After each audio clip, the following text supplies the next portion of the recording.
اللہ علیہ وآلہ وسلم کی پھپھی جو تھی امیمہ بنت عبد المطلب، ان کی ایک بیٹی تھی سیدہ زینب رضی اللہ تعالی عنہا وسلام اللہ علیہا۔ ان کے ساتھ آپ صلی اللہ علیہ وآلہ وسلم نے سیدنا زید ابن حارثہ کا رشتہ طے کروایا۔ زید ابن حارثہ رضی اللہ تعالیٰ عنہ کو لوگ زید ابن محمد بھی کہا کرتے تھے، کیونکہ آپ صلی اللہ علیہ وآلہ وسلم نے بڑی چھوٹی عمر سے ان کو پالا تھا، اور یہ بیسیکلی سیدنا خدیجہ رضی اللہ تعالی عنہا وسلام اللہ علیہا، جو سیدہ فاطمہ رضی اللہ تعالی عنہا وسلام اللہ علیہا کی والدہ محترمہ تھی اور امہات المومنین میں سے ہیں، ان کے یہ غلام تھے زید ابن حارثہ۔ یہ غلام آپ صلی اللہ علیہ وآلہ وسلم کو شادی کے بعد گفٹ کر دیے سیدہ خدیجہ نے، اور ان کی پرورش نبی صلی اللہ علیہ وآلہ وسلم نے کی، یعنی لڑک پن کی عمر میں ہی آپ صلی اللہ علیہ وآلہ وسلم کے پاس ہی آگے 12 سے 15 سال کی عمر میں۔ چونکہ آپ صلی اللہ علیہ وآلہ وسلم نے ان کی پرورش کی، تو عرب کے اندر ایک منہ بولے رشتے والا معاملہ جو ہے بڑا ایک سٹرونگ رشتہ سمجھا جاتا تھا، اسی وجہ سے ان کو لوگ زید ابن محمد صلی اللہ علیہ وآلہ وسلم رضی اللہ تعالیٰ عنہ کہنا شروع ہو گئے، اور یعنی ایک یہ ٹرینڈ کے طور پہ تھا عرب میں۔ تو اللہ تعالیٰ اس رسم کو توڑنا چاہتا تھا، اور اس رسم کو توڑنے کے لیے ظاہر ہے کہ آپ صلی اللہ علیہ وآلہ وسلم کی مبارک ذات کو سامنے رکھا جاتا تو ہی اتنے بڑے لیول کی رسم ٹوٹ سکتی تھی۔ بہرحال اللہ تعالیٰ کی طرف سے معاملہ ایسا ہوا کہ زید ابن حارثہ رضی اللہ تعالیٰ عنہ کی جب عمر جو ہے وہ شادی کی عمر کو پہنچی، تو آپ صلی اللہ علیہ وآلہ وسلم نے ان کے رشتے کے لیے تگ و دو شروع کر دی۔ اب یہ چونکہ غلام زادے تھے، اور عرب کے اندر ایک آپ کو پتہ ہے قبائلی سسٹم اور پھر اونچے خاندان کا اعتبار کیا جاتا تھا، تو ان کے لیے رشتہ ارینج کرنا مشکل ہو گیا۔ تو پھر آپ صلی اللہ علیہ وآلہ وسلم نے اپنی ذاتی کوشش کے ساتھ سیدہ امیمہ بنت عبد المطلب، جو آپ صلی اللہ علیہ وآلہ وسلم کی پھپھی تھیں، ان کی بیٹی سیدہ زینب رضی اللہ تعالی عنہا وسلام اللہ علیہا کے ساتھ زید ابن حارثہ کے رشتے کی بات چلائی۔ لیکن ظاہر ہے کہ اب زید ابن حارثہ جو ہیں وہ غلام زادے تھے، اور رنگ بھی ان کا کالا تھا حبشیوں والا، اور دوسری طرف ایک ہاشمی خاندان جو قریش کا اعلیٰ ترین قبیلہ، خانہ کعبہ کے متولی سیدنا عبد المطلب، اور ان کی وہ آپ سمجھ لیں پوتی ہیں، نبی صلی اللہ علیہ وآلہ وسلم بھی ان کے پوتے ہیں، تو ایک اونچا خاندان تو تھا۔ تو وہ لوگ ریلیکٹنٹ ہوئے اس رشتے کو قبول کرنے کے لیے، حالانکہ اللہ کے نبی صلی اللہ علیہ وآلہ وسلم نے رشتہ طے فرمایا، لیکن انہوں نے قبول نہیں کیا اور تذبذب کا شکار ہوئے۔ تو اس پہ اللہ تعالیٰ نے پھر بڑی سخت آیات نازل فرمائی قرآن حکیم میں، اور فرمایا کہ جب اللہ اور اس کا رسول عز و جل و صلی اللہ علیہ وآلہ وسلم کسی معاملے میں حکم دے دیں، پھر کسی شخص کی اپنی مرضی نہیں رہے گی، چاہے وہ دنیاوی معاملات سے ریلیٹڈ بھی کوئی معاملہ ہو، پھر کسی اور کی مرضی رہے گی نہیں۔ یہ وہی چیز ہے جو میں اکثر کہتا ہوں، کوئی بیچارہ جوانی کی عمر میں داڑھی رکھ لیتا ہے، ماں باپ کہتے ہیں کہ جی وہ جناب تو نے جوانی میں ہی روگ لگا لیا، پھر لوگ مجھے فون کر کے پوچھ رہے ہوتے ہیں کہ جی وہ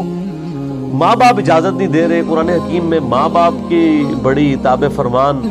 ہونے کا اللہ تعالیٰ نے حکم فرمایا ہے، تو اب ہم ماں باپ کی بات مانتے ہوئے داڑھی مڈا دیں، اور کئی بیچاری بچیاں ہیں جو ماں باپ کے کہنے کی وجہ سے پردہ کرنا چھوڑ دیتی ہیں، اور پھر ایسے لوگ وہ ای میلز کے ذریعے رابطہ کرتے ہیں۔ تو میں ان کو یہ بتاتا ہوں، اللہ کے بندو، اللہ اور اس کے محبوب صلی اللہ علیہ وآلہ وسلم کی اطاعت کے اندر اندر ماں باپ کی اطاعت ہے۔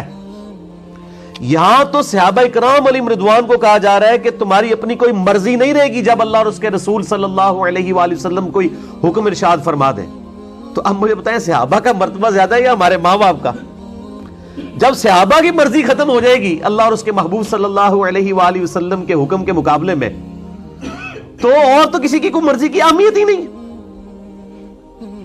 حتیٰ کہ صحیح بخاری اور صحیح مسلم کے متفق علیہ حدیث ہے سیدنا مولا علی رضی اللہ تعالیٰ عنہ علیہ السلام سے کہ مخلوق کی اطاعت، آپ صلی اللہ علیہ وآلہ وسلم نے فرمایا کہ معروف کے اندر ہے، معصیت کے اندر کسی مخلوق کی اطاعت نہیں ہے خالق کے مقابلے کے اندر. اور یہ سخت ترین آیات یہاں پہ نازل ہوئی اس اعتبار سے کہ کسی مؤمن اور کسی مؤمنہ دونوں کے لیے یہ چیز شیان شان ہی نہیں ہے جبکہ اللہ اور اس کے محبوب صلی اللہ علیہ وآلہ وسلم کسی بات کا انہیں حکم دے تو ان کی اپنی مرضی بھی کوئی رہ جائے. ان الفاظ کے ساتھ میں آیات بعد میں کور کروں گا، پہلے میں پورے کے پورا واقعہ جو ہے وہ ڈسکس کر لوں. بہرحال آیات نازل ہوئیں تو ظاہر ہے کہ پھر کس کی مجال تھی، وہ رشتہ ایکسپٹ کر لیا گیا، شادی ہو گئی. لیکن ظاہر ہے کہ وہ جب کف کا فرق آ جائے تو پھر دنیاوی اعتبار سے اس رشتے کا زیادہ دیر چلنا ممکن نہیں تھا. اور وہی ہوا، آپ صلی اللہ علیہ وآلہ وسلم کو آ کر اکثر زید ابن حارثہ یہ شکایت کیا کرتے تھے کہ یا رسول اللہ صلی اللہ علیہ وآلہ وسلم، میری بیوی میرے ساتھ صحیح طریقے سے بیہیو نہیں کرتی. ظاہر ہے کہ وہ غلام زادہ ہی ان کو سمجھتی تھی، خامند ہونے کے باوجود بھی وہ ڈیو رسپیکٹ نہیں دے سکی، اپنے آپ کو ہاشمی خاندان سے سمجھتے ہوئے. بہرحال جو بھی تھا، تو آپ صلی اللہ علیہ وآلہ وسلم ان کو سمجھایا کرتے تھے کہ بس اسی طرح صبر و شکر کے ساتھ زندگی گزارو. بہرحال الٹیمیٹلی جب معاملہ بالکل یعنی بگڑ گیا تو طلاق والا معاملہ ہو گیا. اب آپ صلی اللہ علیہ وآلہ وسلم کے لیے ایک بہت بڑا امتحان شروع ہو گیا، کیونکہ آپ نے ہی تو انٹروین کر کے ایک ہاشمی خاندان کی عورت کی شادی کروائی ایک غلام زادے کے ساتھ، اور وہ جوانی میں ہی بیوہ ہو گئی. آپ صلی اللہ علیہ وآلہ وسلم کو اللہ تعالیٰ نے وحی کے ذریعے یہ بات ارشاد فرما دی کہ اس عورت کی اب کمپنسیشن اس طرح ہوگی کہ تمہارا رشتہ یعنی نبی صلی اللہ علیہ وآلہ وسلم کا رشتہ جو ہے وہ سیدہ زینب کے ساتھ کروا دیا جائے. یہ وحی کے ذریعے بتا دیا گیا، لیکن آپ صلی اللہ علیہ وآلہ وسلم نے اس کو ڈسکلوز نہیں کیا پبلک میں. لیکن قرآن حکیم میں انہی آیات میں اس کا اشارہ بھی آ جائے گا کہ آپ صلی اللہ علیہ وآلہ وسلم اپنے دل کے اندر ایک بات چھپاتے تھے اور اللہ اس بات کو ظاہر فرمانا چاہتا تھا. اللہ نے یہ ڈیسیژن کر لیا تھا کہ اللہ تعالیٰ آپ صلی اللہ علیہ وآلہ وسلم کے ذریعے یہ چیز اسٹیبلش کرے گا کہ منہ بولا رشتہ کوئی رشتہ نہیں ہے. اگرچہ سیدہ زینب منہ بولے رشتے کے اعتبار سے آپ صلی اللہ علیہ وآلہ وسلم کی بہو تھی، اور بہو اور سسر ہمیشہ کے لیے حرمت کا رشتہ اسٹیبلش ہو جاتا ہے چاہے بیٹا طلاق بھی دے دے. لیکن چونکہ یہ منہ بولا رشتہ تھا اس لیے اس رشتے کا ہونا یا نہ ہونا برابر ہے، لیکن عرب کے کلچر کے اندر اس کو حقیقی رشتہ ہی سمجھا جاتا تھا. اور اگر یہ معاملہ ہو جاتا کہ آپ صلی اللہ علیہ وآلہ وسلم طلاق کے بعد اپنی منہ بولی بہو کے ساتھ رشتہ کر لے تو ایک ہنگامہ کھڑا ہو جانا تھا.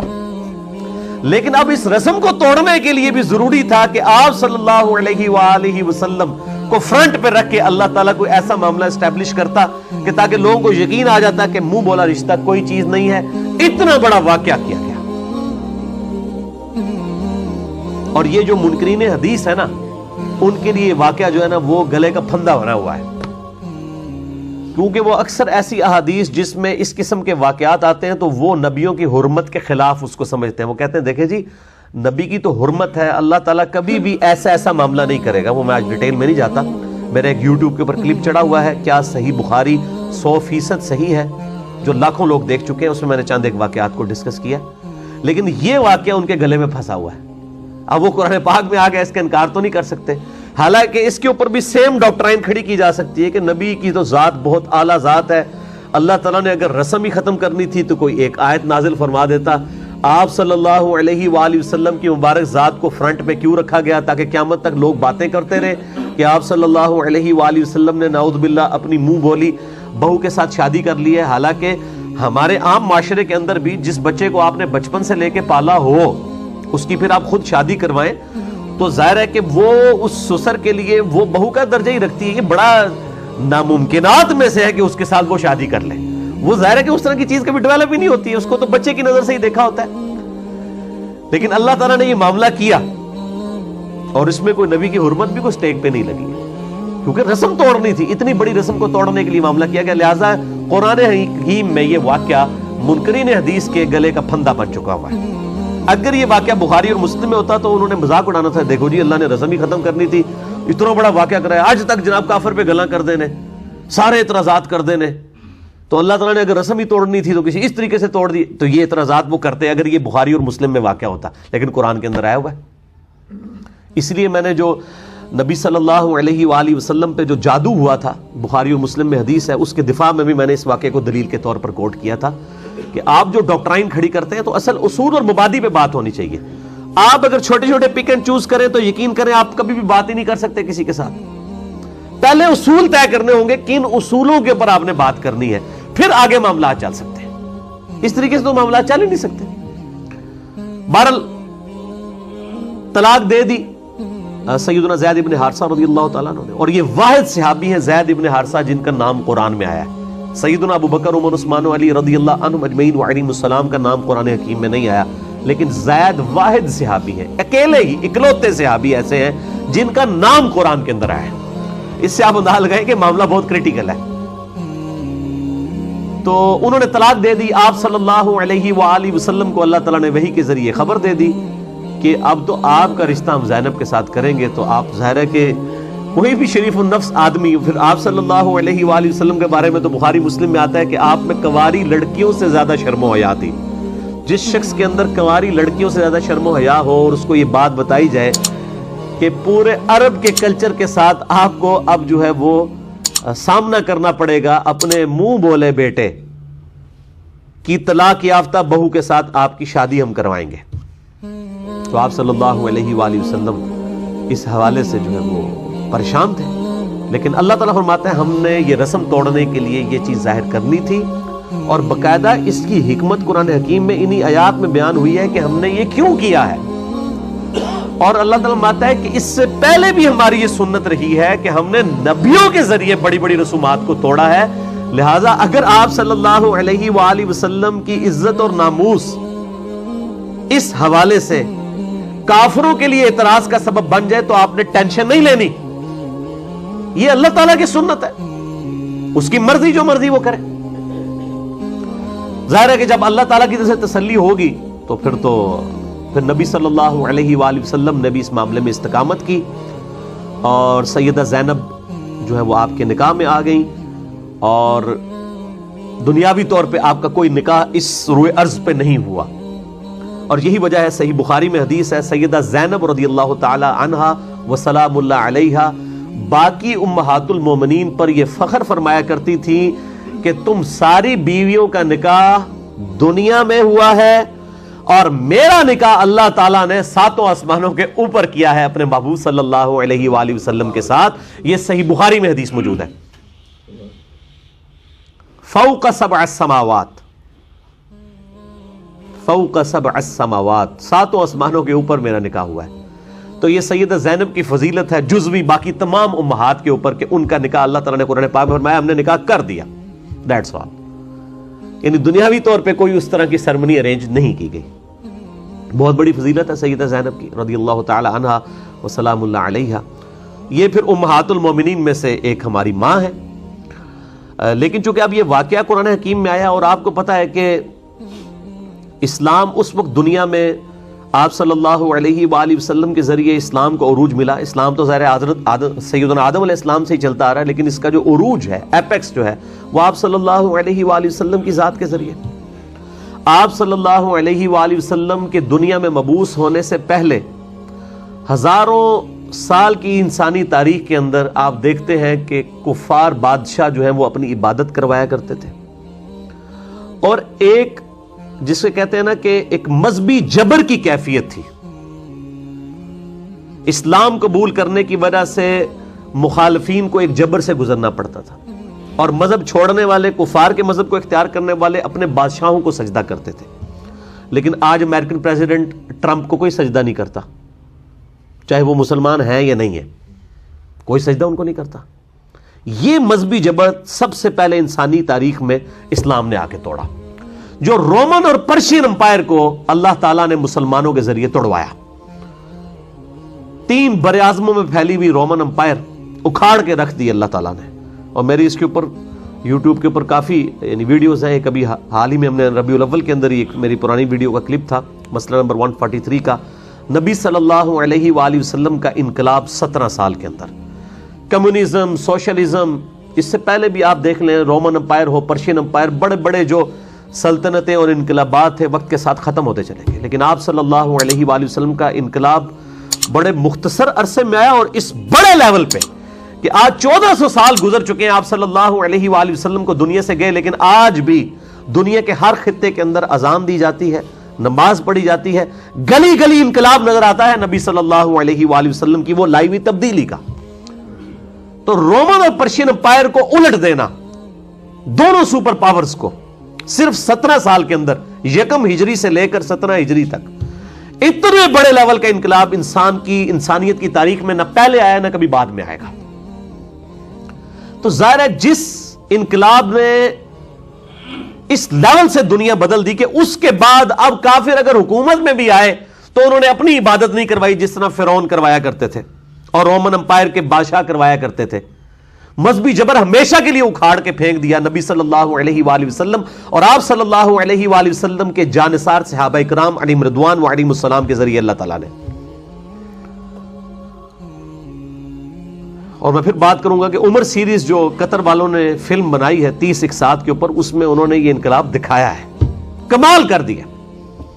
سیدنا عمر فاروق رضی اللہ تعالیٰ عنہ و علیہ السلام کے اعلان یعنی آپ صلی اللہ علیہ وآلہ وسلم کے اعلان نبوت سے 6 سال پہلے سے لے کر سیدنا عمر کی شہادت تک آپ کو سینٹرڈ کرتے ہوئے عربی کے اندر انہوں نے 30 اقساط کے اوپر فلم بنائی ہے عمر سیریز.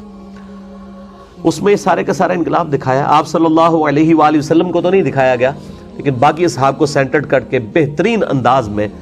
اتھینٹک جو اسلامک ہسٹری ہے، جس میں انہوں نے پھر غزوہ بدر، غزوہ احد، اسی طریقے سے صلح حدیبیہ اور فتح مکہ، اور اس کے بعد پھر رومن امپائر جو گری جنگ یرموک میں، اس کے بعد جنگ قادسیہ میں جو پرشین امپائر گر گئی، یہ ساری کی ساری جنگیں جو ہیں وہ دکھائی ہیں، کمال کر دیا. بہرحال جب اس بڑے لیول کی تبدیلی جس ریلیجن نے لائی ہو تو اس کے دشمن بھی اسی بڑے لیول پہ ہوں گے.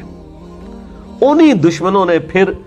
جھوٹی اور جعلی روایات گھڑنی شروع کر دی پروفٹ صلی اللہ علیہ وآلہ وسلم کی پرسنالٹی کو ملائن کرنے کے لیے. کیونکہ اگر آپ صلی اللہ علیہ وآلہ وسلم کی مبارک ذات ملائن ہوتی ہے، ان کو بدنام کیا جاتا ہے،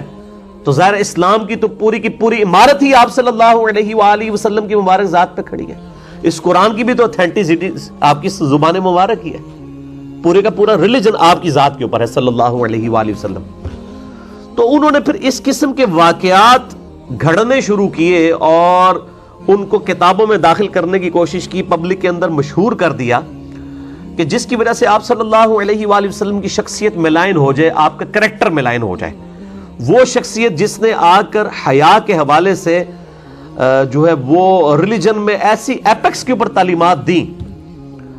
کہ بے حیائی کو، جس کو کہتے ہیں نا نتھ ڈالنے والی بات، حالانکہ پہلے ایسا نہیں تھا معاملہ، لیکن اس قدر یہاں تک فرما دیا، بخاری مسلم کی حدیث ہے کہ دیور بھی موت ہے. اس لیول کے اوپر حیا کا جہاں پہ اہتمام کیا جاتا ہو، تو ظاہر ہے کہ جو لوگ بے حیائی کو دنیا میں پریویل کرنا چاہتے ہیں، شیطان اور اس کے ایجنٹ، قرآن حکیم میں آیا کہ شیطان اور اس کے ایجنٹ تو چاہتے ہیں کہ مسلمانوں میں بے حیائی پھیلے. مسئلہ نمبر میرا 106 آپ دیکھ لیں، کالج کے لڑکے اور لڑکیوں کی ڈیٹس پہ ملاقاتیں، یہ اس کا ٹاپک ہے. اور مسئلہ نمبر 155 میرا سیکس کے اوپر، اس میں نے یہ ساری چیزیں کھول کے بیان کی ہیں. اس کے علاوہ بھی ہے مسئلہ نمبر 161A غض بصر، نظر کی حفاظت کے اعتبار سے، اور 161B جو ہے وہ عورتوں کے حجاب اور پردے کے اعتبار سے. اس میں نے کافی ڈیٹیل احادیث اور قرآن حکیم سے آیات پیش کی ہیں اس حوالے سے. تو انہوں نے کہا کہ آپ صلی اللہ علیہ وآلہ وسلم کی شخصیت کے بارے پہ ایسے بہتان لگائے جائیں کہ آپ صلی اللہ علیہ وآلہ وسلم کا کریکٹر بدنام کیا جائے معاذ اللہ، کہ آپ صلی اللہ علیہ وآلہ وسلم کی زندگی میں بھی حیا سوز قسم کی کو واقعات انجیکٹ کر دیے جائیں. اور وہ پھر واقعات ظاہر ہے کہ وہ ہماری تفسیر کی کتابوں کے اندر بھی آ گئے. الحمدللہ احادیث کی کتابوں میں نہیں آئے، کیونکہ احادیث میں بہرحال جان پھٹک کی جاتی ہے صحیح اور ضعیف کے اعتبار سے. تفسیر کی کتابوں کے اندر، تاریخ تبری کے اندر، تفسیر تبری کے اندر اس طرح کے واقعات آئے. اور پھر اس قسم کے واقعات تصوف کی کتابوں کے اندر بھی، خصوصاً کشف المحجوب کے حوالے سے میرے کہ یہ کلپس بھی ریکارڈڈ ہیں اور میں نے لیکچر بھی ریکارڈ کروایا ہے، اس کتاب کے اندر بھی صحب اور سکر کی بحث میں اس طرح کے واقعات، سیدنا زید ابن حارثہ کی بیوی کے ساتھ نعوذ باللہ من ذالک ایک جھوٹا سکینڈل گھڑا گیا کہ آپ صلی اللہ علیہ وآلہ وسلم کو نعوذ باللہ ان کی ایک دفعہ نگاہ جو ہے وہ زید ابن حارثہ کی بیوی پہ پڑ گئی، تو آپ کے دل میں ان کے لیے جو ہے وہ کوئی ایسے جذبات پیدا ہوئے، تو اللہ تعالیٰ نے ان جذبات کی قدر کرتے ہوئے، اب دیکھیں نا کیسی، جس کو کہتے ہیں نا کہ وہ میٹھی پوڑی کے اندر اتنے گستاخانہ واقعہ انجیکٹ کیا کہ جی وہ تو اللہ نے تو اپنے نبی کی قدر کی ہے، جی اس میں کون سا گستاخانہ واقعہ ہے؟ لیکن آپ دیکھیں کتنے غیر محسوس طریقے سے گستاخی انجیکٹ کر دی کہ نبی کی چونکہ نگاہ پڑ گئی تو نبی صلی اللہ علیہ وآلہ وسلم، حالانکہ یہ نہیں پتا کہ نبی صلی اللہ علیہ وآلہ وسلم کی جس نبی کی تعلیم ہے کہ اگر نگاہ پڑے تو ہٹا لو، اور صحیح مسلم میں حدیث ہے اگر کسی غیر عورت پر نگاہ پڑے تو اپنی بیوی کے پاس جاؤ، اس کے پاس بھی وہی کچھ ہے جو اس کے پاس ہے، جو نبی یہ تعلیم دے رہے ہیں اور پریکٹیکلی کر کے بھی دکھا رہے ہیں، انہوں نے یہ معاملات کرنے تھے، اور پھر جی وہ دل میں گھر کر گئی ان کی محبت، نعوذ باللہ من ذالک، تو اللہ نے اپنے نبی کا ریگارڈ کیا۔ اب دیکھیں آپ، اللہ تعالیٰ کے بارے میں بھی حیا سوز واقعہ بیان کر دیا کہ اللہ تعالیٰ بھی نعوذ باللہ اس قسم کی بے حیائی کو کوئی نعوذ باللہ پروموٹ کرتا ہے، تو وہ ان کے دل میں گھر کر گئی، تو اللہ تعالیٰ نے پھر وہ زید ابن حارثہ کے دل میں نفرت ڈال دی سیدہ زینب کی، اللہ نے ڈال دی، حالانکہ میں نے بتایا کہ وہ تو ہاشمی اور غلام زادہ، وہ والا فرق تو آج بھی موجود ہے، آپ دیکھ لیں، وہ سٹیٹس کف بھی ایک ہی نہیں تھا، وہ یہ وجوہات تھی، تو وہ اس کی وجہ سے ان پہ حرام ہو گئی، تو انہوں نے طلاق دی، بعد میں شادی کر دی، اور پھر اس کے بعد انہوں نے کہا کہ جو اسی حوالے سے جو تصوف کے ہاں جو ہے سکر کا ایک کانسیپٹ پایا جاتا ہے وہ بھی اسی کیٹیگری کے اندر فال کرتا ہے، اور جو صحب کا کانسیپٹ پایا جاتا ہے اس کے حوالے سے انہوں نے وہ تورات جو ٹیمپرڈ فارم میں ہے اس کے اندر ایک واقعہ سیدنا داؤد علیہ السلام کے بارے میں بھی آتا ہے کہ وہ ان کی نگاہ ایک دفعہ اپنے صحابی اوریہ کی بیوی پہ پڑ گئی جو چھت کے اوپر نہا رہی تھی نعوذ باللہ، تو انہوں نے اوریہ کو جو ہے وہ آگے جنگ میں بھیج کے قتل کروا کے تو بعد میں اس کی بیوی کے ساتھ خود شادی کر لی نعوذ باللہ۔ اس سے تصوف کے ہاں صحف ثابت کیا گیا کہ بھول چوک، اور سکر کہتے ہیں وہ بھول چوک نہیں ہے، وہ تو بندہ اپنی ہوش میں ہی نہیں ہوتا، تو نعوذ باللہ نبی علیہ السلام بھی اپنی ہوش میں تھی، انہوں نے جان بوجھ کے نہیں دیکھا بلکہ آپ نعوذ باللہ ہوش میں ہی نہیں تھے، حالانکہ قرآن تو کیا کہہ رہا ہے، ما ضل صاحبکم وما غوا، تمہارے نبی نہ کبھی بہکے ہیں نہ کبھی بہرا چلے ہیں، وما ینطق عن الہوا، وہ اپنی خواہش نفس سے کچھ نہیں کہتے، ان ہوا الا وحی یوحا، وہ تو وہی کہتے ہیں جو اللہ ان کو وحی کرتا ہے۔ اور بخاری مسلم کی حدیث کہ نبی علیہ السلام میں کنواری لڑکیوں، پردہ نشین لڑکیوں سے زیادہ شرم و حیا تھی، آپ صلی اللہ علیہ وآلہ وسلم اتنے شرم و حیا والے تھے، یہ معاملات آپ کے ساتھ ہو نہیں سکتے تھے، بالوں نے وہ واقعات لیے، اور اس میں انہوں نے جو ہے چونکہ آپ کو پتا ہے تصوف کے ہاں کیسی کیسی چیزیں پائی، ہمارے آپ لاہور شہر میں ایک مزار ہے مادو لال حسین، جی وہ کہتے ہیں مادو لال ایک لڑکا تھا ہندو، اور حسین جو ہے وہ ایک مسلمان بزرگ تھے، وہ اس لڑکے پر عاشق ہو گئے تھے، اور وہ عشق مشوقی انہوں نے وہ یعنی دو مردوں کی آپس میں چلائی ہے، ایک ہندو کی اور ایک مسلمان کی، اور کہتے ہیں وہ آج بھی وہ میلہ چراغاں ہوتا ہے ان کے نام کے اوپر، اور وہ کہتے ہیں کہ جی وہ چونکہ ان کے درمیان ایک عشق محبت کا رشتہ تھا تو وہ ان کا نام جو ہے اکٹھا بن گیا، اور اس میں مادو لال کا نام پہلے بولا جاتا ہے اور حسین کا، اب اس قسم کے واقعات پھر اب ظاہر ہے کہ اس قسم، اور آج تک آپ ٹی وی پہ آپ دیکھ لیں خبریں آتی رہتی ہیں آئے دن، کبھی کوئی پیر جو ہے وہ کسی لڑکی کو لے کے بھاگ جاتا ہے، کبھی کوئی اس طرح کے معاملات، اب یہ ساری کی ساری چیزوں کو انہوں نے جسٹیفائی کرنے کے لیے، ظاہر ہے مسلمانوں کو یہ سمجھانے کے لیے کہ بھئی یہ بھی کوئی ایک تصوف کا ایسا رنگ ہوتا ہے جس میں انسان جو ہے کوئی لڑکا لڑکی، کوئی مرد کسی مرد کے اوپر عاشق ہو جاتا ہے، یا کوئی مرد کسی غیر محرم عورت پہ عاشق ہو جاتا ہے، تو وہ کہتے ہیں یہ عشق مجازی یا عشق حقیقی، وہ کہتے ہیں عشق حقیقی تک پہنچنے کے لیے عشق مجازی کی ضرورت ہے۔ اب یہ ساری کی ساری جو انہوں نے یہ جعلی چیزیں تھیں ان کو جسٹیفائی کرنے کے لیے ان واقعات کا سہارا لیا۔ اب جب انہوں نے ان واقعات کا سہارا لیا تو اب ظاہر ہے کہ وہ آج تک ہمارے گلے میں فٹ ہوئے ہوئے ہیں، اور وہ نبی صلی اللہ علیہ وآلہ وسلم کی شخصیت کو ملائن کیا جاتا ہے۔ تو میں نے ان آیات کے اندر آپ کو پتہ چل جائے گا، میں نے اسی لیے پورے کا پورا واقعہ بیان کیا کہ بالکل ایسی چیز نہیں تھی، نعوذ باللہ من ذالک، قرآن خود اپنی حفاظت کرتا ہے، احادیث خود حفاظت کرتی ہیں، اور میں اکثر کہا کرتا ہوں کہ ہمارے محبوب صلی اللہ علیہ وآلہ وسلم کی شخصیت وہ شخصیت ہے جس پہ ہزاروں کیمرے فٹ تھے، باقی جتنے انسان ہیں نا ان کے بارے میں ایک تاریخ دان بیٹھ کے نا تو کہتا ہے فلاں بادشاہ یہ تھا، فلاں یہ تھا، فلاں یہ تھا، ایک بندہ ہزاروں بندوں کے بارے میں ہسٹری لکھتا ہے، اور ہمارے نبی صلی اللہ علیہ وآلہ وسلم کی شخصیت وہ ہے کہ جن کے بارے میں ہزاروں لوگوں نے ایک بندے کی شخصیت کو روایت کیا ہے حدیث کی کتابوں کے اندر، لیکن آپ کا کوئی ایک جانثار صحابی بھی ایسا نہیں جو آپ کے ساتھ پوری زندگی اٹیچ رہا ہو اور وہ آپ کی وفات کے بعد کبھی آپ کے دین کو چھوڑ گیا ہو۔ فتح مکہ کے موقع پہ جو لوگ انٹر ہوئے تھے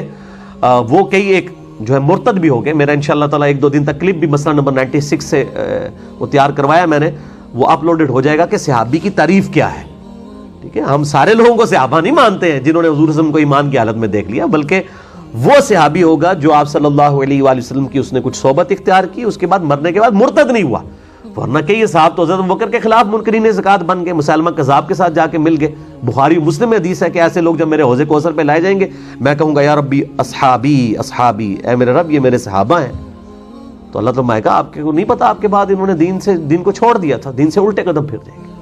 پھر گئے تھے، تو میں کہوں گا سحقا سحقا لمن غیر بعدی، ان پر پھٹکار ہو جنہوں نے میرے بعد میرے دین کو بدل دیا۔ یہ جو پکڑ کے مارے اہل حدیث لوگ بریلوی دیوبندیوں کے اوپر لگا رہے ہوتے ہیں، یہ تو اصل الفاظ اصحابی اصحابی کم از کم 10 روایتیں بخاری و مسلم میں موجود ہیں حوض کوثر کے کانٹیکسٹ میں۔ خیر یہ الگ سے انشاءاللہ کلپ ایک آدھ دن میں اپلوڈ ہو جائے گا، وہ کلپ تیار ہو گیا تقریباً 12-13 منٹ کا، مسئلہ نمبر 96 عظمت صحابہ، رد المنافقین اور سنی شیعہ کے اختلاف کا تحقیقی جائزہ۔ تو یہ آپ صلی اللہ علیہ وآلہ وسلم پہ ہزاروں کیمرے فٹ تھے، لیکن آپ کا کوئی ساتھی آپ سے الگ نہیں ہوا کہ جی ہم تو مفاد کی خاطر اس کے ساتھ اٹیچ تھے نعوذ باللہ، اور آپ وفات کے بعد ہم آپ کو حقیقت بتا دیتے ہیں یہ شخص یہ نہیں تھا، بلکہ حالت یہ ہوئی ہے کہ آپ کی زندگی میں وہ عروج نہیں آیا، اور یہ اللہ تعالیٰ نے آپ کی نبوت کی حفاظت کی۔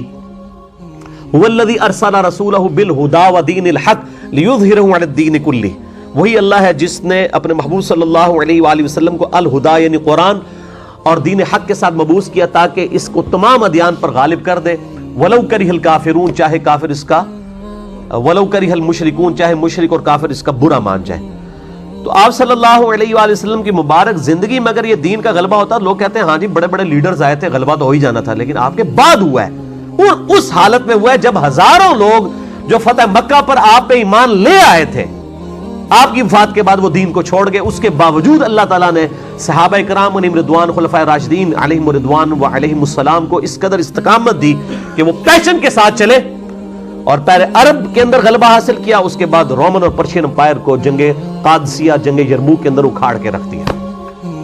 تو یہ غیر معمولی اللہ تعالیٰ کی مدد تھی صحابہ کرام علیہم رضوان کے ساتھ۔ تو اتنے کیمرے جس شخص کے اوپر فٹ ہوں اس کو تو یعنی اپنا کریکٹر اس کا تو بالکل کھلی کتاب ہوتا ہے۔ تو ایسا کوئی واقعہ کسی حدیث کی کتاب کے اندر رپورٹ نہیں ہوا۔ یہ واقعات پبلک کے اندر، ایون حدیث کی کتابوں میں بھی کئی جعلی واقعات آ گئے، لیکن شکر ہے صحیح اور ضعیف کے فرق نے جو محدثین اسماء و رجال کا علم ڈیولپ کیا ہے اس کی برکت سے اکھاڑ کے وہ پرے پھینک دیے گئے۔ اور یہ تو شکر الحمدللہ کسی حدیث کی کتاب میں بھی واقعہ نہیں آیا، یہ تفسیر طبری کے اندر آیا۔ تفسیر ابن کثیر میں بھی حافظ ابن کثیر نے اسے نقل کیا اور کہا کہ یہ بالکل جعلی واقعہ ہے، اور علامہ قرطبی نے بھی اس کو جعلی کہا، لیکن تصوف کے ہاں نہ صرف یہ واقعہ نقل کیا گیا بلکہ انہوں نے اپنے بزرگوں کی جو غلط عقائد اور نظریات تھے ان کو ڈیڈکٹ کیا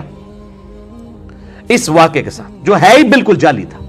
تو آج میں اس کی ڈیٹیل میں نہیں جاؤں گا، میں آلریڈی اس کے اوپر کافی دفعہ بول چکا ہوں۔ مسئلہ نمبر 71B آج سے 5 سال پہلے میرا ریکارڈڈ ہے، انڈیا اور پاکستان کے بزرگوں کی 19 گستاخانہ عبارات کا تحقیقی جائزہ، اور ریٹن میں بھی ہماری ویب سائٹ اہلسنتپاک.com پہ میرا ریسرچ پیپر ہے، اندھا دھند پیروی کا انجام، جو لیکچر کے اینڈ پہ سب لوگوں کو مل جائے گا۔ اس میں میں نے یہ سارے واقعات نقل کیے ہیں اور قرآن و سنت سے ان کے اوپر محاسبہ کیا ہے۔ تو مسئلہ نمبر 71B بھی میرا دیکھ سکتے ہیں۔ اس کے علاوہ مسئلہ نمبر 164A اور 164B، جس میں نے پریکٹیکلی یہ کتابیں جو ہیں HD کیمرے میں دکھا کے اور یہ ساری چیزیں بتائی ہیں کہ لمحہ فکریہ ہے ان کتابوں کو چھاپنے والوں کے لیے، اور لمحہ فکریہ ہے ان لوگوں کے لیے کہ جو ان کتابوں کو اس اعتبار سے پبلک میں پریزنٹ کر رہے ہیں کہ شاید اصل ریلیجن ان کتابوں کے اندر موجود ہے جن میں ایسے گستاخانہ عبارات موجود ہیں۔ اور میں نے ان ویڈیوز میں بھی بار بار کہا، میں آج بھی کہتا ہوں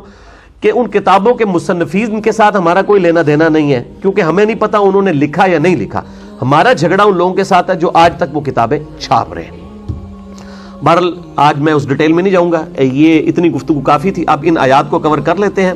سیدہ زینب اور رضی اللہ تعالی عنہا و سلام اللہ علیہا کے اعتبار سے اعوذ باللہ من الشیطان الرجیم، سورۃ الاحزاب آیت نمبر 36، وما کان للمؤمن، کسی مؤمن کے لیے شایع نہیں ہے، ولا مؤمنۃ، اور نہ ہی کسی مؤمن عورت کے وہ یہ زیب دیتا ہے، اذا قضى اللہ ورسولہ امرا، کہ جب اللہ اور اس کا رسول کسی معاملے میں فیصلہ فرما دے، حکم دے دے، ان یکون لہم الخیرۃ من امرہم، کہ انہیں اس معاملے میں اپنا بھی کوئی اختیار رہ جائے، کیونکہ النبی اولیٰ بالمؤمنین من انفسہم وازواجہ امہاتہم، نبی صلی اللہ علیہ وآلہ وسلم مومنین کے اوپر ان کی جانوں سے بڑھ کر حق رکھتے ہیں، اور نبی کی بیوی امت کی مائیں ہیں، تو کیسے یہ مومن مرد اور مومن عورت کے پاس کوئی اختیار رہ جاتا ہے جب اللہ اور اس کے محبوب صلی اللہ علیہ وآلہ وسلم کسی معاملے میں حکم دے دے؟ وَمَن يَعْصِ اللَّهَ وَرَسُولَهُ فَقَدْ ضَلَّ ضَلَالًا مُبِينًا، جو کوئی اللہ اور اس کے رسول کی معصیت کرے گا، نافرمانی کرے گا، وہ گمراہ ہوا اور گمراہی میں بھی دور جا پڑا۔ تعویل خاص کے اعتبار سے یہ سیدہ زینب کے حوالے سے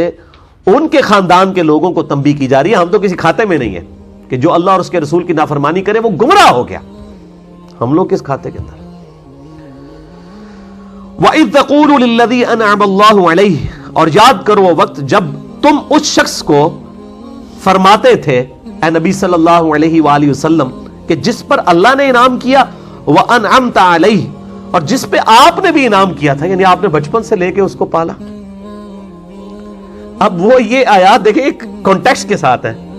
ان آیات کو لے کے وہ سورہ توبہ میں بھی اس طرح کی آیات آتی ہیں ملتی جلتی، تو وہ کہتے ہیں کہ جی وہ اللہ بھی انعام کرتا ہے امت کے اوپر، نبی علیہ السلام بھی کرتے ہیں،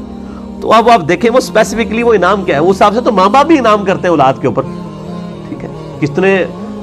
یعنی آپ سمجھیں ایکسٹریم الفاظ ہیں، رب ارحمہما کما ربیانی صغیرا، اے میرے رب ان دونوں پر رحم فرما جس طرح انہوں نے بچپن میں مجھ سے پالا تھا۔ رب کا لفظ ماں باپ کے لیے استعمال کیا گیا ہے، لیکن وہ دنیاوی اعتبار سے ہے، تو یہاں بھی دنیاوی اعتبار سے کہ اے نبی جس پہ تو نے انعام کیا تھا، یعنی تو نے اس کو بچپن سے یعنی پالا تھا، یعنی زید ابن حارثہ کو۔ امسک علیک زوجک، اور آپ صلی اللہ علیہ وآلہ وسلم اس کو کیا کہتے تھے کہ اپنی بیوی کو اپنے پاس ہی اپنی زوجیت میں رکھ، واتق اللہ، اور اللہ سے ڈر، ٹھیک ہے۔ اب آپ صلی اللہ علیہ وآلہ وسلم کیا نعوذ باللہ یہ آپ کوئی کہہ سکتے ہیں دنیاوی اعتبار سے کوئی ایکٹنگ والا معاملہ تھا؟ نہیں، جب آپ کوئی کہہ رہے ہیں اور اللہ بھی فرما رہا ہے کہ آپ یہ کہتے تھے، آپ کی تو پوری خواہش تھی کہ وہ عورت ان کے عقد میں ہی رہے۔ وَتُخْفِي مَا فِي نَفْسِكَ، اور آپ چھپاتے تھے اس بات کو جو آپ کے جی میں تھی، مَاللَّهُ مُبْدِيهِ وَتَخْشَى النَّاسَ، جس بات کو اللہ نے ظاہر فرما دینا تھا اور آپ لوگوں سے ڈرتے تھے۔ اب آپ صرف لوگوں سے کیوں ڈرتے تھے؟ کیا آپ نے لوگوں کے سامنے پبلکلی جو ہے اس چیز کا اظہار کیا ہوا تھا کہ میں نے نعوذ باللہ اس قسم کا جو واقعات لکھے ہوئے ہیں؟ نہیں، آپ کو اللہ نے وحی کے ذریعے فرمایا کہ بھئی یہ مستقبل میں فیصلہ ہونے والا ہے، جیسا کہ آپ دیکھیں نا مسند احمد میں صحیح سند کے ساتھ یہ حدیث موجود ہے کہ آپ صلی اللہ علیہ وآلہ وسلم کو اللہ تعالیٰ نے سیدنا حسین علیہ السلام کی شہادت سے 50 سال پہلے ہی فرما دیا کہ اس بچے کو آپ کی امت جو ہے وہ فرات کے کنارے شہید کر دے گی، اور آپ کی زار و کتار آنکھوں سے آنسو رواں تھے۔ سیدنا علی آئے اور کہا اے اللہ کے نبی صلی اللہ علیہ وآلہ وسلم، میرے ماں باپ آپ پہ قربان، آپ کو کس نے غمگین کیا؟ تو فرمایا ابھی بھی جبرائیل آئے تھے اور مجھے کہا کہ آپ اس بچے سے پیار کر رہے ہیں جبکہ آپ کی امت اسے قتل کر دے گی۔ 50 سال پہلے بتایا جا رہا ہے، تو اب 50 سال بعد ایک واقعہ ہونا ہے اور آپ صلی اللہ علیہ وسلم رو رہے ہیں، آپ کو اللہ نے وحی کے ذریعے پہلے بتا دیا۔ اور پھر کہتے ہیں میں نے جبرائیل سے کہا کہ مجھے وہ کربلا کی مٹی دکھاؤ، تو انہوں نے یوں ہاتھ مار کے سرخ رنگ کی مجھے کربلا کی مٹی بھی لا کے دکھائی۔ تو یہاں پہ بھی آپ صلی اللہ علیہ وسلم کو پہلے بتایا گا یہ بھی معاملہ ہو جائے گا، اللہ کو تو پتہ ہے آگے مستقبل میں کیا ہونے والا ہے۔ وَتَخْشَى النَّاسَ، اور آپ لوگوں کے تشنیع سے، تانوں سے بھی ڈرتے تھے کہ لوگ کیا باتیں کریں گے کہ اس نے اپنی بہو، ایکس بہو جو تھی، حالانکہ وہ حقیقی تو نہیں تھی، منہ بولی تھی، اس کے ساتھ نکاح کر لیا۔ وَاللَّهُ أَحَقُّ أَن تَخْشَىٰ، جبکہ اللہ اس چیز کا زیادہ حقدار ہے کہ آپ اس سے ڈریں، اللہ کا خوف کریں، لوگوں کی باتوں کی کوئی پرواہ نہ کریں۔ یہ ہمارے لیے بھی ہے، آج بھی آپ جب سچائی پہ چلیں گے نا میرے بھائیوں، لوگوں کو سچائی کو نہیں ہضم ہوتی ہے، اور یہ جو معاملہ ہے نبی علیہ السلام بھی بہرحال انسان تو تھے نا، آپ بھی یہ چاہتے تھے کہ کوئی تانو تشنی میرے اوپر نہ ہو، لیکن اللہ تعالیٰ کیا فرما رہا ہے؟ لوگوں کے تانوں کی پرواہ نہیں کرنی، آپ نے جو حق بات ہے اس کے اوپر چلنا ہے، آپ اللہ سے ڈریں۔ آج بھی اگر کوئی بات آپ حق سمجھتے ہیں لوگوں تک پہنچائیں، آپ لوگوں کے تانوں کی پرواہ نہ کریں۔ اگر ہمارے نبی علیہ السلام کو ایک آ جا رہا ہے تو ہمیں تو بدرجہ اولا کسی کی پرواہ نہیں کرنی چاہیے. ٹھیک ہے. واللہ احق ان تخشا, اللہ اس چیز کا زیادہ حقدار ہے کہ آپ اس سے ڈرے. فلما قضا زید, جب زید کی غرض اس سے پوری ہو گئی, منہا وطرا, اور سیدنا زید علیہ السلام نے اپنی خواہش جو پوری کر لی, یعنی جو ان کو بیوی بنا کے رکھا تھا, اس کے بعد اس سے علیحدگی اختیار کر لی. زوجناکہا لکی لا یکون علی المؤمنین حرج, تو ہم نے آپ کا نکاح اسی عورت زینب کے ساتھ کر دیا تاکہ مومنین کے لیے کوئی حرج نہ رہے. فی ازواج ادعیائہم, ان کے منہ بولے جو بیٹے ہیں ان کی بیویوں کے بارے میں, اذا قضوا منہن وطرا, جب کہ وہ ان کو طلاق دے چکے. اب وجہ اللہ نے خود بتا دی ہے کہ نکاح کیوں کروایا ہے. نعوذ باللہ اس لیے نہیں کرایا کہ آپ کو زینب پسند تھی, بلکہ اس لیے کہ منہ بولے بیٹوں کے ساتھ رشتے کے معاملے میں کوئی حرج باقی نہ رہے. وَكَانَ أَمْرُ اللَّهِ مَفْعُولًا, اور یہ تو اللہ کا ایسا حکم تھا جو ہر حال میں پورا ہو کر رہنا تھا. بھئی اللہ کے علم میں تو حضرت زید کی پیدائش سے پہلے بھی سیدہ زینب حضور کی بیوی لکھی ہوئی تھی. جامع ترمذی میں حدیث ہے صحیح سند کے ساتھ, میں اللہ کے ہاں اس وقت بھی خاتم النبیین لکھا ہوا تھا جب آدم علیہ السلام ابھی مٹی اور پانی کے درمیان تھے. آدم کی پیدائش سے پہلے نبی صلی اللہ علیہ وآلہ وسلم اللہ کے ڈیوائن علم میں خاتم النبیین تھے. تو حضرت آدم علیہ السلام کی پیدائش سے پہلے ہی اللہ کے علم میں تو سیدہ زینب امہات المومنین میں سے ایک تھی نا. اللہ تعالیٰ بات ہے جو ہم نے طے کیا تھا. اب یہ ظاہر ہے کہ اللہ تعالیٰ یہ سارے سرکمسٹانسز بھی اللہ تعالیٰ بناتا ہے, یہ حقیقت بات ہے. یعنی اللہ تعالیٰ نے یہ سارے حالات و واقعات بنائے ہیں کہ پہلے وہ منہ بولے بیٹے کے ساتھ رشتہ ہوگا, پھر اس اعتبار سے طلاق والا معاملہ ہو جائے گا, اور پھر الٹیمیٹلی نبی صلی اللہ علیہ وآلہ وسلم کو جو ہے وہ اس رسم توڑنے کے لیے فرنٹ لائن پہ لایا جائے گا. ما کان علی النبی من حرج, کسی نبی کے لیے کوئی حرج نہیں, وہ کوئی مذائقہ نہیں اس معاملے میں, فیما فرض اللہ لہ, کہ جب اللہ تعالیٰ اس کے لیے کوئی چیز حلال کرتے. یعنی اب حضور کو تسلی دی جا رہی ہے. ذرا آپ کے اندر شرم و حیا والا معاملہ تو بہت تھا نا, کہا کہ جب اللہ آپ کو اجازت دے رہا ہے پھر آپ کو اس معاملے میں کیوں کسی اعتبار سے بھی پریشان ہونے والی بات نہیں ہے. سنت اللہ فی الذین خلو من قبل, اور یہ اللہ کا طریقہ آپ سے پہلے پیغمبروں کے حق میں بھی رہا ہے. یہ نہیں ہے کہ یہ آپ کے ساتھ ہی ایسا معاملہ ہوا ہے, آپ سے پہلے بھی پیغمبروں کو فرنٹ لائن پہ لا کے بڑی بڑی رسومات کا خاتمہ کیا گیا ہے. یہ آپ کے ساتھ کوئی اکیلے یہ معاملہ نہیں ہو رہا صلی اللہ علیہ وآلہ وسلم, بلکہ آپ صلی اللہ علیہ وآلہ وسلم سے پہلے بھی ہوا. وَكَانَ أَمْرُ اللَّهِ قَدَرًا مَقْدُورًا, اور اللہ کا حکم ایسا فیصلہ ہے جو کہ طے پا چکا ہوتا ہے, ڈیفینیٹ چیز ہے. اللہ تعالیٰ نے جو چیز اسٹیبلش کرنی ہے وہ کر دینی ہے. الَّذِينَ يُبَلِّغُونَ رِسَالَاتِ اللَّهِ وَيَخْشَوْنَهُ وَلَا يَخْشَوْنَ أَحَدًا, وہ لوگ, وہ انبیاء کرام جو اللہ کا پیغام لوگوں تک پہنچاتے ہیں اور صرف اللہ سے ڈرتے ہیں. وَلَا يَخْشَوْنَ أَحَدًا إِلَّا اللَّهِ, اور کسی ایک سے بھی نہیں ڈرتے اللہ تعالیٰ کے مقابلے پر. وَكَفَى بِاللَّهِ حَسِيبًا, ایسے لوگوں کے لیے اللہ تعالیٰ جو ہے وہ کافی ہے. تو ایسے پیغمبروں کے مقابلے پہ جو لوگ کھڑے ہوتے ہیں اللہ تعالیٰ ان کا حساب کرنے والا کافی ہے. نبیوں کو ٹینشن لینے کی ضرورت نہیں ہے. اللہ تعالیٰ نبیوں کی پشت پہ ہے, ان کی پشت پناہی کرنے والا ہے, مددگار ہے, اور انبیاء کرام علیہ السلام کے ذریعے ان رسومات کو مٹایا جاتا ہے. لیکن لہٰذا آپ صلی اللہ علیہ وآلہ وسلم کے ساتھ جو یہ معاملہ ہوا آپ نے اس کی ٹینشن نہیں لینی. اور پھر شورى آفاق آیت آ گئی اسی کانٹیکسٹ میں, وہ اسی کے ساتھ جڑی ہوئی ہے. سورہ الاحزاب آیت نمبر 40. ما کان محمد ابا احد من رجالکم ولکن رسول اللہ وخاتم النبیین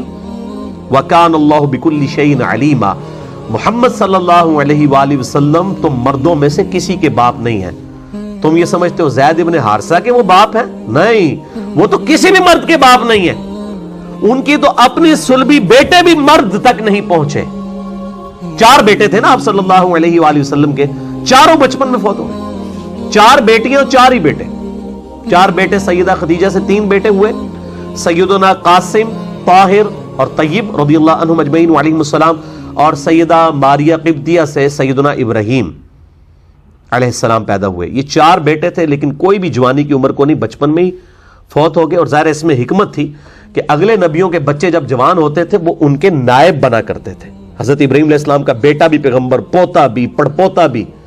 تو ہمارے نبی صلی اللہ علیہ وآلہ وسلم کا کوئی بچہ جوانی کی عمر کو پہنچتا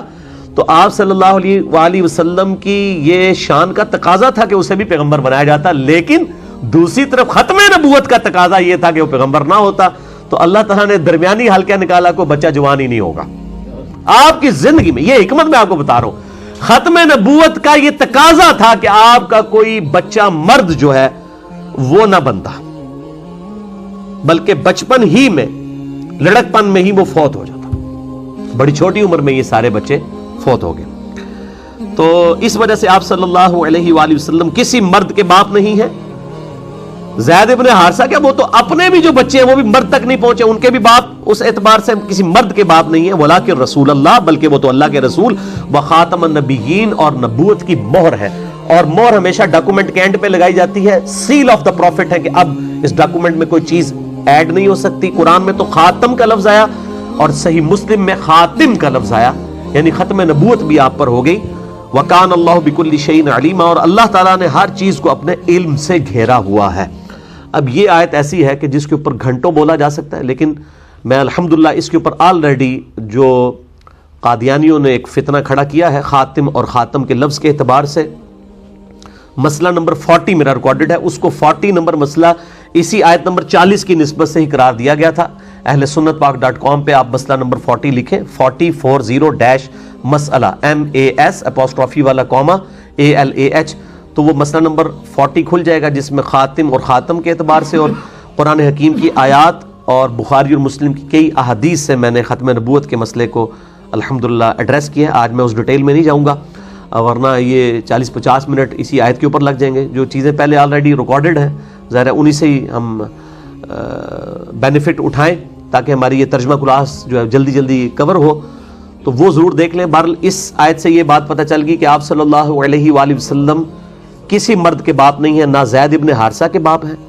اور نہ ہی اپنی جو صلبی اولاد ہے اس میں بھی کوئی مرد کے درجے تک نہیں پہنچا. تو بہرحال ان آیات کے بعد زید ابن محمد صلی اللہ علیہ وآلہ وسلم جو لوگ کہتے تھے ان کو زید ابن محمد کہنا چھوڑ دیا اور زید ابن حارثہ کہنا شروع کر دیا. ان کے باپ کی طرف ان کو منسوب کیا گیا اور منہ بولا رشتے والا معاملہ. اس سے یہ بھی بات پتہ چلی کہ اگر کوئی لے پالک بچہ لیا جائے گا تو اس کے باپ کا نام نہیں چینج کیا جائے گا. صحیح بخاری میں حدیث ہے کہ ایسے شخص پہ جنت حرام ہے جو اپنے نام باپ کا نام بدل لے. اس کے حوالے سے میں پہلے بھی ڈسکشن کر چکا ہوں. اور انہی طرح کی احادیث کے ایک غلط انٹرپریٹیشن بھی علماء عرب کی طرف سے کی گئی کہ بھئی خاوند کا نام جو ہے وہ بیوی اپنے نام کے ساتھ نہیں لکھ سکتی کیونکہ وہ اپنے باپ کا نام بدل دے گی. وہ خاوند کا نام لکھا ہوتا ہے. تو وہ میرا ایک یوٹیوب کے اوپر کلپ ہے، آپ دیکھ سکتے ہیں. کیا بیوی شادی کے بعد اپنے خاوند کا نام اپنے ساتھ لگا سکتی ہے؟ تو میں نے علماء عرب کا رد کیا ہے کہ وہ جب خاوند کے نام کے خانے میں اس کا نام لکھا جاتا ہے، وہ نام کے ساتھ لگانے سے یہ نہیں ہو جاتا کہ اس کے وہ باپ کا نام اس نے بدل دیا ہے. ولدیت نہیں ہوتی بلکہ خاوند کا نام ہوتا ہے. آج میں اس ڈیٹیل میں نہیں جاؤں گا. اللہ تعالیٰ سے دعا ہے جو حق بات میں نے کہی اللہ تعالیٰ ہمارے دلوں میں راسخ فرمائے. اگر جذبات میں میرے منہ سے کوئی غلط بات نکل گئی تو اللہ تعالیٰ ہمارے دلوں سے ہی معاف کر دے. ہمیں کتاب و سنت کی تعلیمات پر عمل کر کے دوسرے بھائیوں تک پہنچانے کی توفیق عطا فرمائے. سبحانک اللہم و بحمدک اشہد ان لا الہ الا انت استغفرک و اتوب الیک وما علینا الا البلاغ المبین. جزاکم اللہ خیرا.